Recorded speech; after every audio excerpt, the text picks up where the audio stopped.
नमस्कार दोस्तों, कैसे हो सब लोग। मैं केडी चारण स्वागत करता हूं आप सभी मित्रों का एजुकेशन हब के इस ऑनलाइन प्लेटफॉर्म पे।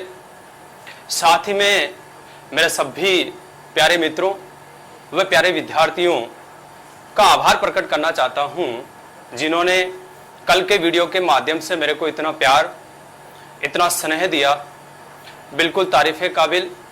मैं दिल की अटल गहराइयों से इसका आभार प्रकट करना चाहता हूं। साथ ही उम्मीद करता हूं कि आगे सभी मित्रों व प्यारे विद्यार्थियों का ये स्नेह, ये प्यार अनवरत मेरे को मिलता रहे। इसी उम्मीद के साथ मैं आज का वापस वीडियो स्टार्ट करने जा रहे हैं अपन रासायनिक अभिक्रियाओं का पार्ट 2। देखो मित्रों, हमने रसायन विज्ञान का पोर्शन स्टार्ट किया है। हालांकि आपको थोड़ा सा ये डिफिकल्ट लगता होगा कि रसायन विज्ञान है, केमिकल है, कैसे फॉर्मूले है, याद करना, याद नहीं होता है, भूल जाते हैं, ये सारी बातें हैं। लेकिन अपने टॉपिक दे रखा है जनरल साइंस, और जब जनरल नाम आ जाता है तब वो सारी चीज़ें कॉमन होती है और उसको पढ़ने में, याद करने में ज़रा सा भी कठिनाई नहीं होती है। आप आसानी से याद कर पाओगे। मेरी पूरी कोशिश रहेगी आपको अच्छे से मटेरियल देने की। बहुत ही ट्रिकली मेथड से अपन पढ़ेंगे आगे। तो स्टार्ट करते हैं जनरल साइंस के अंदर रसायन विज्ञान का टॉपिक रासायनिक अभिक्रिया। और रासायनिक अभिक्रियाओं में अपन ने कल बात की थी, उसी को अपन आगे शुरुआत करते हैं।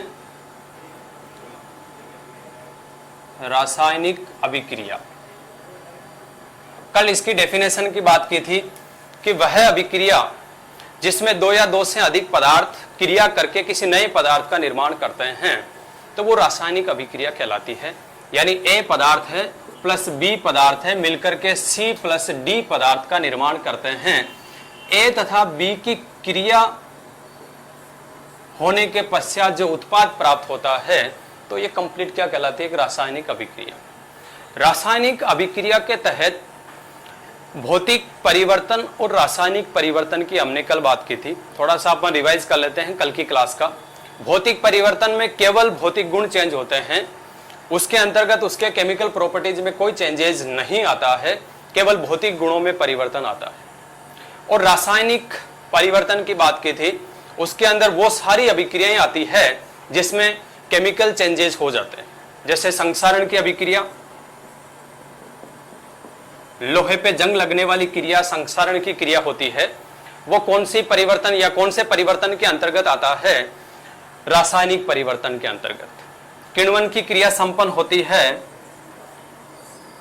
वो किण्वन की क्रिया किसके अंतर्गत शामिल होती है? रासायनिक परिवर्तन के अंतर्गत शामिल होती है। तो ये सारी बातें हमने कर ली थी।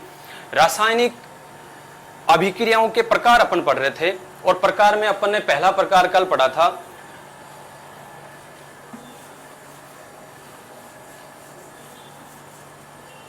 ऊष्मा शोषी अभिक्रिया और ऊष्माक्षेपी अभिक्रिया। ऊष्मा शोषी अभिक्रिया का मतलब क्या होता है? वह अभिक्रिया जिसको संपन्न होने के लिए अपने को ऊष्मा देनी पड़ती है। जिसमें ऊष्मा अपन देते हैं वो कौन सी अभिक्रियाएं होती है? ऊष्मा शोषी। और जिस अभिक्रिया के तहत ऊष्मा उत्पाद की तरफ उत्पन्न होती है वो कौन सी अभिक्रिया होती है? ऊष्माक्षेपी अभिक्रिया। इसी से आगे अपन कंटिन्यू स्टार्ट करते हैं। नेक्स्ट अभिक्रिया है संयोजन अभिक्रिया। संयोजन अभिक्रिया, देखो भाई लोगों, नाम से पता चल रहा है संयोजन। संयोजन का मतलब क्या होता है? जुड़ना। दो या दो से अधिक पदार्थ आपस में मिलकर किसी नए पदार्थ का निर्माण करते हैं, वो क्या कहलाता है? संयोजन अभिक्रिया कहलाती है।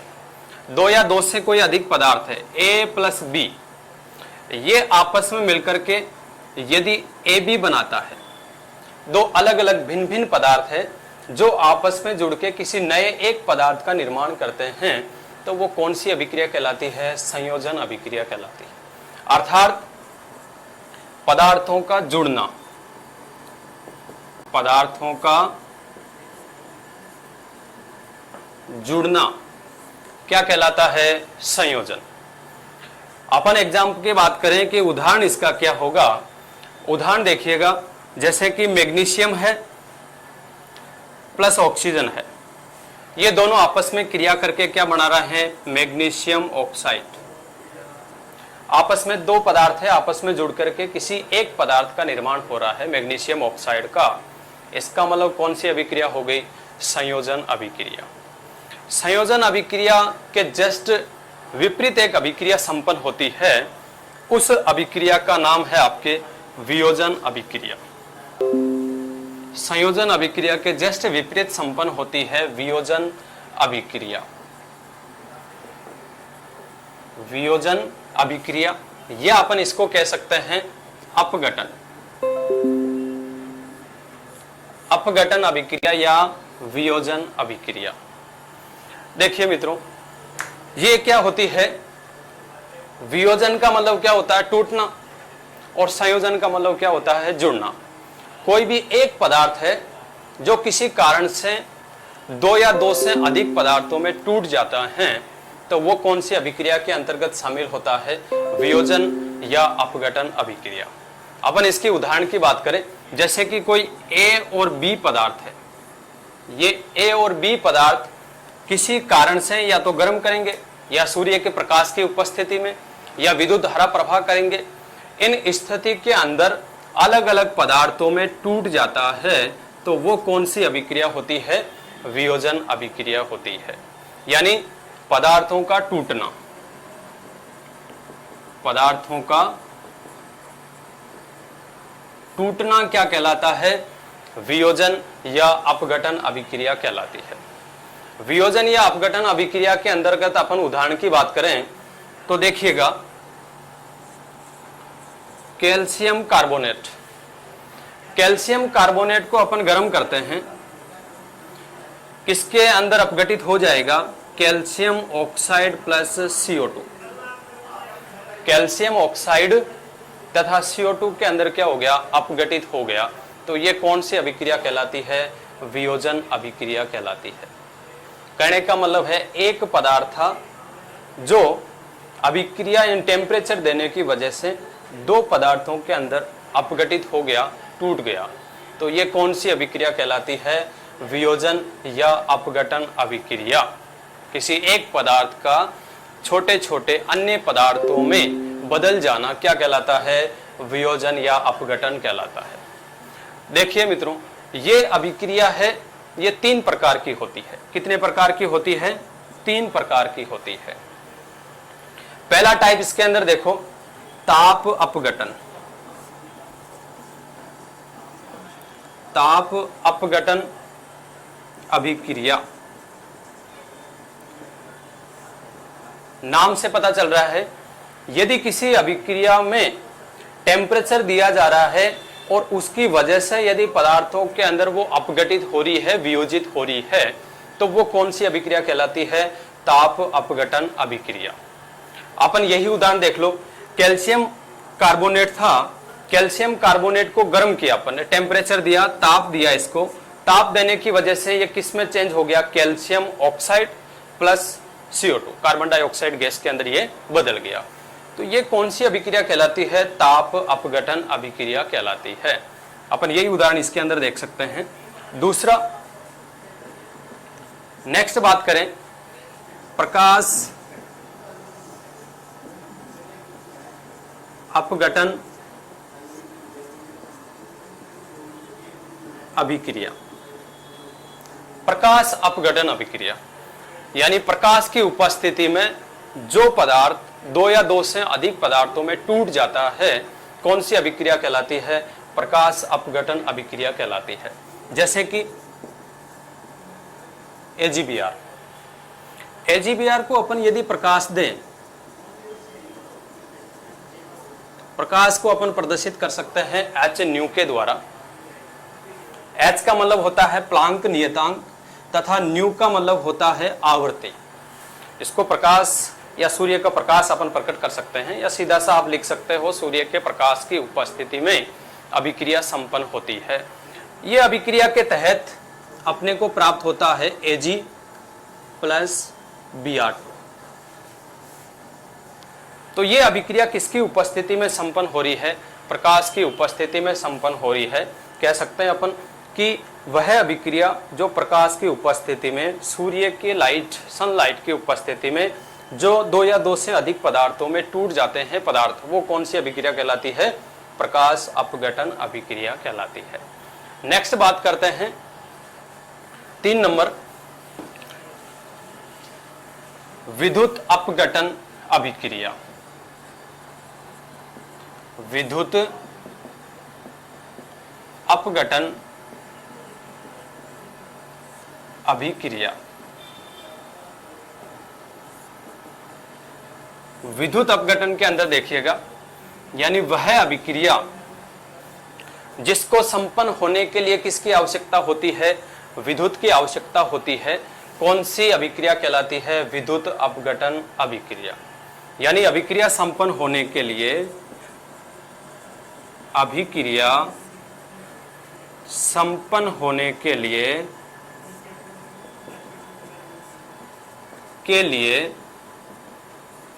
विद्युत की आवश्यकता होती है।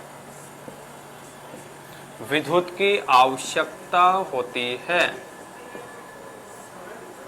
कौन सी अभिक्रिया कहलाती है? विद्युत अपघटन अभिक्रिया कहलाती है। चीज वही है, पदार्थ का अपघटन हो रहा है, लेकिन किसकी उपस्थिति में हो रहा है? विद्युत की उपस्थिति में। उदाहरण की बात करें अपन, तो उदाहरण इसका कौन सा हो जाएगा? NaCl है, सोडियम क्लोराइड। ये NaCl विद्युत धारा की उपस्थिति में, विद्युत धारा की उपस्थिति में आयनों के अंदर अपघटित हो जाता है, Na+ आयन और Cl- आयन। तो ये अभिक्रिया कौन सी अभिक्रिया हो गई? विद्युत अपघटन अभिक्रिया होती है। यानी विद्युत की उपस्थिति के अंदर कोई एक यौगिक है जो दो पदार्थों के अंदर या दो तत्वों के अंदर वापस अपघटित हो जाता है, तो कौन सी अभिक्रिया कहलाती है? विद्युत अपघटन अभिक्रिया।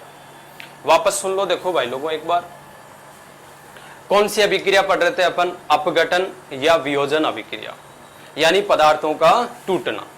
कोई एक पदार्थ है जो अन्य पदार्थों के अंदर अपघटित हो जाता है, टूट जाता है, कौन सी अभिक्रिया कहलाती है? अपघटन या वियोजन अभिक्रिया कहलाती है। ए बी कोई पदार्थ है, ए बी पदार्थ किसी कारण से A+ B के अंदर अपघटित हो रहा है, कौन सी अभिक्रिया कहलाती है? अपघटन अभिक्रिया। अपन बहुत आराम से पढ़ रहे हैं, धीरे धीरे, उम्मीद है समझ में आ रहा होगा आपको। कंटिन्यू बने रहेगा अंत तक, लास्ट तक, वीडियो तक।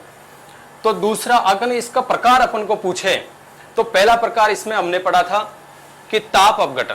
ताप के कारण यदि अपघटन हो रहा है, कौन सी अभिक्रिया कहलाती है? ताप अपघटन। यदि प्रकाश की उपस्थिति में अभिक्रिया संपन्न हो रही है, तो कौन सा अपघटन कहलाता है? प्रकाश अपघटन कहलाता है।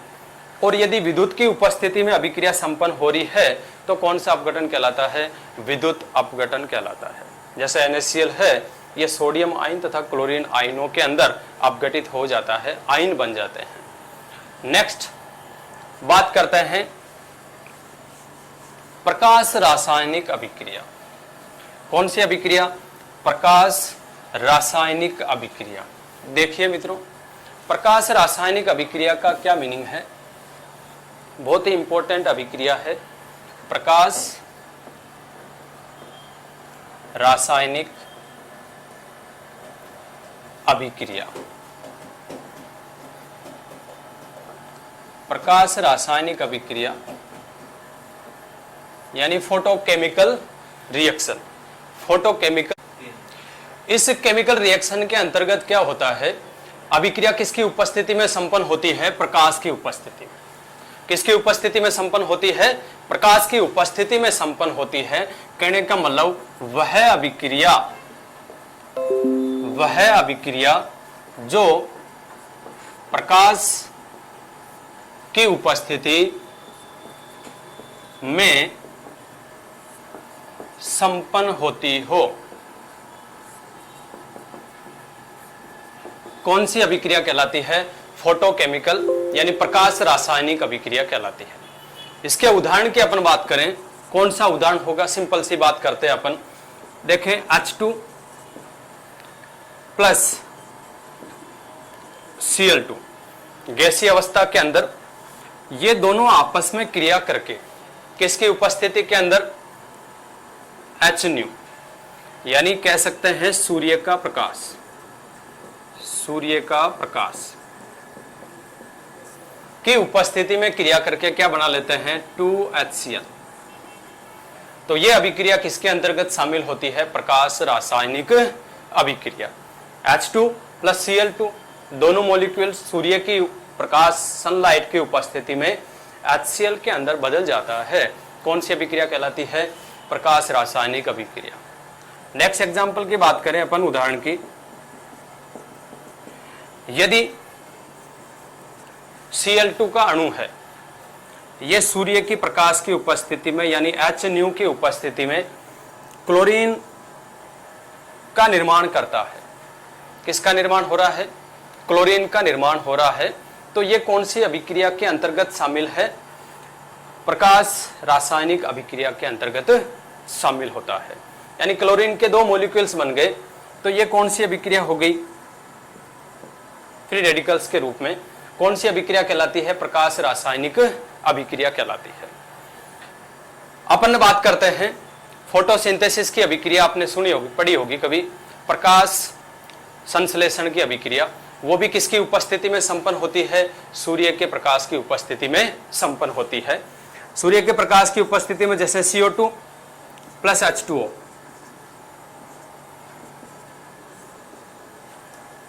सूर्य का प्रकाश तथा पेड़ पौधों में क्लोरोफिल नामक वर्णक पाया जाता है। क्लोरोफिल यानी हरित लवक नामक वर्णक पाया जाता है। अपन बायोलॉजी के अंतर्गत पढ़ेंगे हरित लवक क्या होता है। भोजन के निर्माण की प्रक्रिया कौन संपन्न करता है, क्लोरोफिल की उपस्थिति के अंदर ही संपन्न होती है। यानी हमारे लिए जो भोजन बनता है वो भोजन कौन बनाते हैं, पेड़ पौधे ही बनाते हैं। अर्थात स्वपोषी के अंतर्गत सारे के सारे पेड़ पौधे आते हैं, अपन दूसरों पे डिपेंडेंट रहते हैं। तो ये फोटोसिंथेसिस की जो अभिक्रिया है, प्रकाश संश्लेषण की, वो अभिक्रिया भी किसकी उपस्थिति में संपन्न होती है, सूर्य के प्रकाश की उपस्थिति में संपन्न होती है। और किसका निर्माण होता है, ग्लूकोज के अणु का। साथ में क्या बनती है, प्राणवायु, ऑक्सीजन का निर्माण होता है तथा जल का निर्माण होता है। तो ये अभिक्रिया किस अभिक्रिया के अंतर्गत आती है, प्रकाश रासायनिक अभिक्रिया के अंतर्गत आती है। Is that clear. तो प्रकाश रासायनिक अभिक्रिया प्रकाश की उपस्थिति में संपन्न होती है। वह अभिक्रिया सारी की सारी किसके अंतर्गत शामिल होती है, प्रकाश रासायनिक अभिक्रिया के अंतर्गत। ठीक है जी। नेक्स्ट बात करते हैं रासायनिक अभिक्रियाओं के अंतर्गत। आपने बहुत अच्छे से पढ़ी होगी, प्रत्येक कंपटीशन एग्जाम में उससे रिलेटेड कई क्वेश्चन पूछे जाते हैं। कौन सी अभिक्रिया होती है, कैसे संपन्न होती है अभिक्रिया, ऑक्सीकरण, ऑक्सीकरण अभिक्रिया, यह अपन इसको कह सकते हैं उपचयन, उपचयन अभिक्रिया, ऑक्सीकरण या उपचयन अभिक्रिया। एक बार अपन अलग अलग पढ़ लेते हैं। ऑक्सीकरण क्या होता है, जस्ट इसका विपरीत कौन सी अभिक्रिया होती है, अपचयन। उपचयन और अपचयन अभिक्रिया। ऑक्सीकरण अभिक्रिया के अंतर्गत पहला पॉइंट अपने को क्या याद रखना है, यानी वह अभिक्रिया जिसमें ऑक्सीजन का योग होता हो, कौन सी अभिक्रिया कहलाती है, ऑक्सीकरण अभिक्रिया कहलाती है। यानी ऑक्सीजन का योग होना कौन सी अभिक्रिया कहलाती है, ऑक्सीकरण अभिक्रिया। उदाहरण देखो, मैग्नीशियम प्लस ऑक्सीजन आपस में क्रिया करके क्या बनाता है, 2MgO, मैग्नीशियम ऑक्साइड का निर्माण होता है। यह कौन सी अभिक्रिया कहलाती है, ऑक्सीकरण अभिक्रिया कहलाती है। ठीक बात है। दूसरा पॉइंट अपने को इसमें क्या याद रखना है, इलेक्ट्रॉन का निकलना, इलेक्ट्रॉन का निकलना, यह बहुत ही इंपॉर्टेंट पॉइंट है। इलेक्ट्रॉन का निकलने का क्या मतलब होता है, कौन सी अभिक्रिया संपन्न हो रही है, ऑक्सीकरण अभिक्रिया संपन्न हो रही है। जैसे कि मैग्नीशियम है, यदि ये अपने में से 2 इलेक्ट्रॉन का त्याग करता है तो क्या बन गया? मैग्नीशियम आयन, आयन का निर्माण हो गया।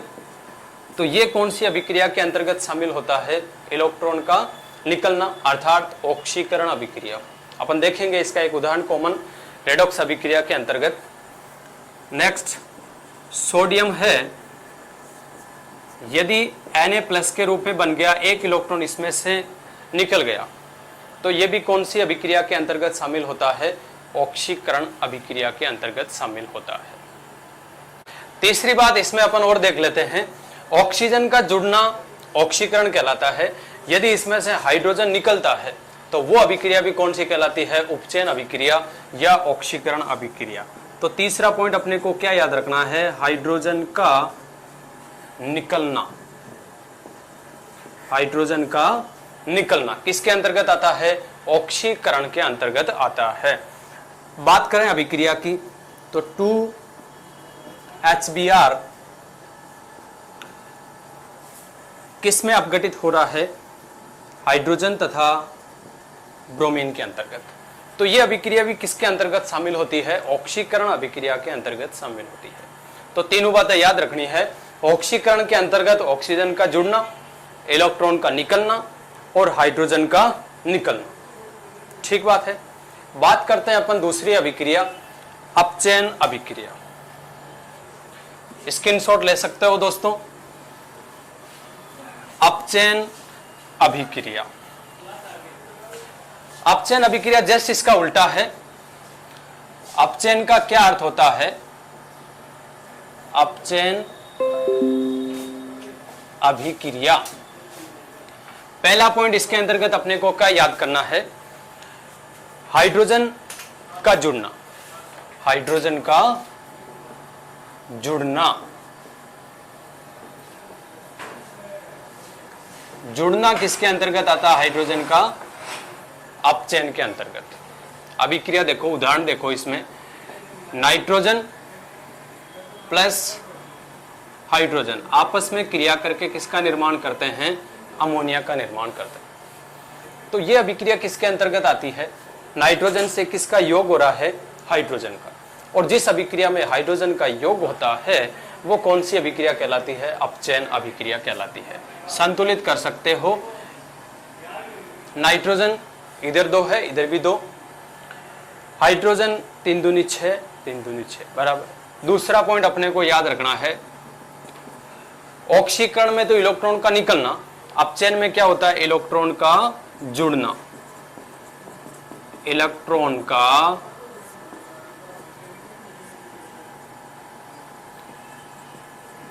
जुड़ना, इलेक्ट्रॉन का यदि योग हो रहा है तो वो कौन सी अभिक्रिया कहलाती है? अपचयन अभिक्रिया। मैग्नीशियम +2 के रूप में था, इसने 2 इलेक्ट्रॉन पहले त्याग कर रखा है इसने, इसलिए आवेश कौन सा है? प्लस का। यदि ये अपने दोनों इलेक्ट्रॉन वापस ग्रहण कर लेता है, इसमें ऐड हो रहे इलेक्ट्रॉन, तो क्या बन जाएगा? मैग्नीशियम। तो ये किसके अंतर्गत आएगा? अपचयन अभिक्रिया के अंतर्गत आएगा। ऐसा ही सोडियम था, 1 इलेक्ट्रॉन इसने क्या कर रखा है? त्याग कर रखा है। लेकिन यदि इसमें 1 इलेक्ट्रॉन अपन ऐड कर दें तो क्या बन जाएगा? सोडियम। तो ये किसके अंतर्गत शामिल होता है? अपचयन अभिक्रिया के अंतर्गत शामिल होता है। ठीक बात है। यदि क्लोरीन है, 1 इलेक्ट्रॉन इसके अंदर अपन ऐड कर रहे हैं तो आवेश हमेशा इलेक्ट्रॉन जुड़ने पे कौन सा आता है? नेगेटिव आवेश। तो यहां क्या बन जाएगा? नेगेटिव। ठीक है, आयन के रूप के अंदर इसका निर्माण हो रहा है। तो ये किसकी बात हो गई? अपचयन की। एक लास्ट पॉइंट और देख लेते हैं, तीसरा, हाइड्रोजन का जुड़ना, इलेक्ट्रॉन का जुड़ना। तीसरा है ऑक्सीजन का निकलना। यदि ऑक्सीजन निकल रहा है तो कौन सी अभिक्रिया संपन्न हो रही है? अपचयन अभिक्रिया। ऑक्सीजन का निकलना, ऑक्सीजन का निकलना कौन सी अभिक्रिया कहलाती है? अपचयन अभिक्रिया। जैसे पोटेशियम क्लोरेट है, 2KClO3, 2KClO3 से इसका अपघटन होने पे क्या बनेगा? KCl + O2, संतुलित कर दो, 3O2 + 2KCl। यानी पोटेशियम क्लोराइड तथा ऑक्सीजन का निर्माण होता है। ये अभिक्रिया किसके अंतर्गत शामिल होती है? अपचयन अभिक्रिया के अंतर्गत शामिल होती है। ठीक बात है दोस्तों, 3 पॉइंट अपन ने याद किए हैं। ऑक्सीकरण में पॉइंट थे, उसके जस्ट विपरीत किसमें याद किए अपन ने? अपचयन में। ठीक बात है। हाइड्रोजन का जुड़ना, यदि हाइड्रोजन का योग हो रहा है, कौन सी अभिक्रिया? अपचयन। इलेक्ट्रॉन यदि जुड़ रहा है, कौन सी अभिक्रिया? अपचयन। ऑक्सीजन का निकलना, यदि ऑक्सीजन निकल रहा है, जैसे पोटेशियम क्लोराइड में से ऑक्सीजन क्या हो रहा है? यहां से रिमूव हो रहा है, इसका मतलब कौन सी अभिक्रिया कहलाती है? अपचयन अभिक्रिया कहलाती है। एक लास्ट अभिक्रिया है रेडॉक्स अभिक्रिया। कौन सी अभिक्रिया? रेडॉक्स अभिक्रिया। बहुत ही इंपॉर्टेंट। रेडॉक्स अभिक्रिया का क्या मीनिंग होता है, क्या अर्थ होता है इसका? रेडॉक्स का मतलब होता है दोनों अभिक्रियाएं यदि एक साथ संपन्न होती है, यानी ऑक्सीकरण और अपचयन दोनों एक साथ एक ही अभिक्रिया में क्रियाएं संपन्न होती है, तो कौन सी अभिक्रिया कहलाती है? रेडॉक्स अभिक्रिया कहलाती है। रेडॉक्स अभिक्रिया। यदि ऑक्सीकरण और अपचयन दोनों एक साथ क्रियाएं संपन्न होती हो, वो कौन सी अभिक्रिया कहलाती है? रेडॉक्स अभिक्रिया। यदि किसी अभिक्रिया में ऑक्सीकरण व अपचयन दोनों क्रियाएं एक साथ संपन्न होती है, रेडॉक्स अभिक्रिया कहलाती है। यानी ऑक्सीकरण, ऑक्सीडेशन भी संपन्न होता है तथा रिडक्शन की क्रिया भी संपन्न होती है। कौन सी अभिक्रिया कहलाती है? रेडॉक्स अभिक्रिया। इसमें देखिएगा उदाहरण, कौन सी अभिक्रिया है जो रेडॉक्स अभिक्रिया के अंतर्गत शामिल है? जैसे कि जिंक प्लस कॉपर सल्फेट, इसके द्वारा क्या बन रहा है? Zinc sulphate plus copper. बहुत ही इंपॉर्टेंट अभिक्रिया है। अब यहां पर देखो, जिंक है एकल अवस्था में, उदासीन परमाणु, इस पे किसी प्रकार का कोई आवेश नहीं है। आवेश कितना है? 0, यानी ऑक्सीडेशन नंबर कितना है? 0। यहां पर कॉपर किस आवेश में है? +2 आवेश में, यानी ऑक्सीडेशन नंबर कितना है? +2। यहां पर जिंक सल्फेट के साथ क्रिया कर रखा है, जिंक सल्फेट बना हुआ है, इसका मतलब जिंक पे आवेश कितना है? +2। तो जिंक की ऑक्सीडेशन नंबर की अपन बात करें, ऑक्सीडेशन नंबर कितना हो गया? +2। और कॉपर या कॉपर धातु है जो उदासीन अवस्था में, इस पे आवेश कितना है? 0, ऑक्सीडेशन नंबर 0, यानी ऑक्सीकरण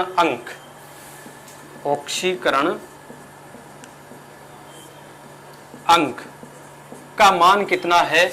जिंक के लिए 0, इधर कॉपर के लिए भी 0। मैंने बताया था ऑक्सीकरण अभिक्रिया के अंतर्गत इलेक्ट्रॉन का निकलना, और इलेक्ट्रॉन जब निकलता है किसी धातु में से, तो आवेश कौन सा आता है? पॉजिटिव आवेश। कौन सा आवेश आता है? पॉजिटिव आवेश। तो जिंक से क्या बन रहा है? जिंक सल्फेट बन रहा है। इलेक्ट्रॉन 0 से +2 हो रहा है, इसका मतलब इलेक्ट्रॉन निकल रहे हैं। कौन सी अभिक्रिया हो गई? ऑक्सीकरण। ऑक्सीकरण, साथ ही ऑक्सीजन का योग भी हो रहा है, तो अपन कह सकते हैं कौन सी अभिक्रिया है? ऑक्सीकरण अभिक्रिया। जिंक धातु कौन सी अभिक्रिया प्रकट कर रहा है? ऑक्सीकरण। कॉपर देखो, कॉपर सल्फेट के बाद क्या बन रहा है? कॉपर धातु का निर्माण हो रहा है। यहाँ +2 आवेश था और इसने अपने दोनों इलेक्ट्रॉन क्या कर लिए? ग्रहण कर लिए, और इलेक्ट्रॉनों का क्या हो गया? योग। और इलेक्ट्रॉन जहां जुड़ते हैं, कौन सी अभिक्रिया संपन्न होती है? अपचयन अभिक्रिया। और ऑक्सीजन भी यहां से पृथक हो रहे, कौन सी अभिक्रिया संपन्न हो गई? अपचयन अभिक्रिया संपन्न हो गई। तो अपन कह सकते हैं कि वह अभिक्रिया जिसमें ऑक्सीकरण की क्रिया तथा अपचयन की क्रिया दोनों एक साथ संपन्न होती है, कौन सी अभिक्रिया कहलाती है? रेडॉक्स अभिक्रिया कहलाती है। Is that clear? नेक्स्ट बात करते हैं, लास्ट अभिक्रिया है विस्थापन अभिक्रिया। कौन सी अभिक्रिया? विस्थापन अभिक्रिया। विस्थापन अभिक्रिया देखो मित्रों, क्या होता है विस्थापन अभिक्रिया में? अधिक सक्रिय तत्व कम सक्रिय तत्व को क्या कर देता है, विस्थापित कर देता है। कौन सी अभिक्रिया कहलाती है, विस्थापन अभिक्रिया। विस्थापन अभिक्रिया। देखिएगा, अधिक सक्रिय तत्व, अधिक सक्रिय तत्व कम सक्रिय तत्व को, कम सक्रिय तत्व को विस्थापित कर देता है,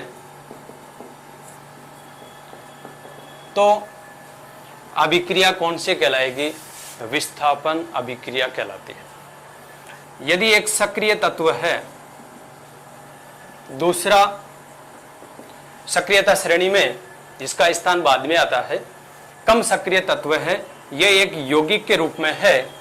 यदि अधिक सक्रिय तत्व इस कम सक्रिय तत्व को क्या कर रहा है, यहां से विस्थापित कर रहा है, तो यह अभिक्रिया किसके अंतर्गत आती है, विस्थापन अभिक्रिया। तो यौगिक का निर्माण होगा, अधिक सक्रिय तत्व है वो कम सक्रिय तत्व को क्या कर दिया, विस्थापित कर दिया। सेम अभिक्रिया अपन इस पे लागू कर सकते हैं। अभी मैंने अभिक्रिया बताई थी जिंक वाली, जिंक प्लस कॉपर सल्फेट, क्या बनेगा, zinc sulphate plus copper. Zinc क्या है, सक्रियता श्रेणी में उच्च श्रेणी में आता है, तो जिंक क्या कर रहा है, कॉपर को विस्थापित कर रहा है। तो यह अभिक्रिया किसके अंतर्गत शामिल है, विस्थापन अभिक्रिया के अंतर्गत शामिल होती है। ठीक है, आज के लिए इतना ही दोस्तों, बाकी नेक्स्ट। उम्मीद करता हूं आपको यह सारा वीडियो समझ में आया होगा। तो प्लीज इस वीडियो को ज्यादा से ज्यादा लाइक, शेयर व सब्सक्राइब कीजिए। मिलते हैं नेक्स्ट वीडियो पे। जय हिंद, जय भारत।